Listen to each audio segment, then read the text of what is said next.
یک سپاه نامرئی برای دفاع از رژیم صهیونیستی وجود دارد که به آن گنبد آهنین میگویند. قرار است امروز نگاهی به این سیستم دفاعی هوایی معروف بیندازیم. گنبد آهنین یک سیستم دفاعی هوایی است که رژیم اشغالگر از آن برای محافظت از خود در برابر حملات موشکی کوتاه‌برد استفاده می‌کند. این به این معنی است که می‌تواند راکت‌هایی را که از فاصله 70 کیلومتری شلیک می‌شود رهگیری کند. گنبد آهنین راکت‌ها را قبل از برخورد به شهرهای پرجمعیت رهگیری و سپس منفجر می‌کند و می‌تواند در هر نوع آب و هوایی کار کند، چه در هوای بارانی و چه در هوای آفتابی. نوار غزه منبع اصلی موشک‌هایی است که به سمت صهیونیست‌ها شلیک شده‌اند. در واقع هزاران موشک در درگیری‌های اخیر به سمت رژیم صهیونیستی پرتاب شده.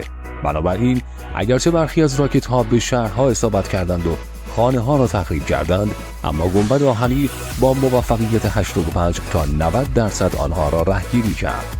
ممکن است این سیستم کاملی نباشد، اما بسیار موثر است، به طوری که حتی ارتش آمریکا نیز از آن استفاده می‌کند. گنبد آهنین از 3 قسمت تشکیل شده است: یک رادار که موشک‌ها را شناسایی می‌کند، یک سیستم کنترلی که اطلاعات رادار را دریافت می‌کند و یک رهگیر که توسط سیستم کنترل فعال می‌شود و موشک‌هایی را برای انهدام موشک‌های وارده می‌فرستد. این فناوری نسبتاً جدید است.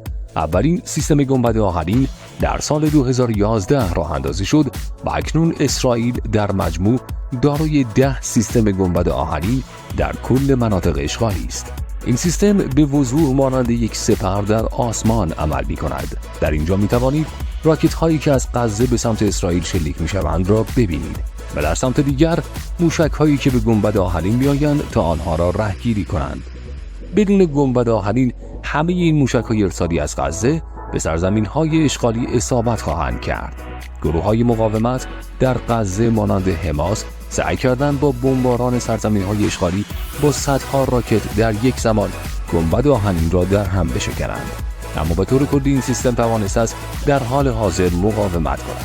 حالا بیایید مقایسه‌ای انجام دهیم. یک راکت از حماس بین 300 تا 800 دلار قیمت دارد. از سوی دیگر تخمین زده می شود که یک رهگیر گنبد آهنین حدود 50 تا 80 هزار دلار قیمت داشته باشد. پس این یک راه حل گران اما از نظر خودشان ضروری است.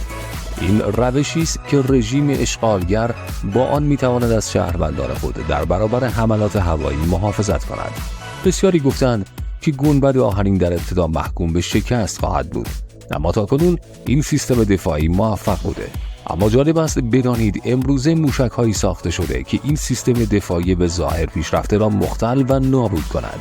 یکی از این موشک‌ها که اخیراً ساخته شده موشک هایپرسونیک فتا ساخت ایران است که بعد از رسانه شدن این خبر رژیم صهیونیستی به شدت ترسید و احساس خطر کرد. اگر دوست دارید راجع به این موشک مافوق صوت رادارگریز بیشتر بدونید، داخل کامنت ها برای ما بنویسید تا یک برنامه براتون بسازیم.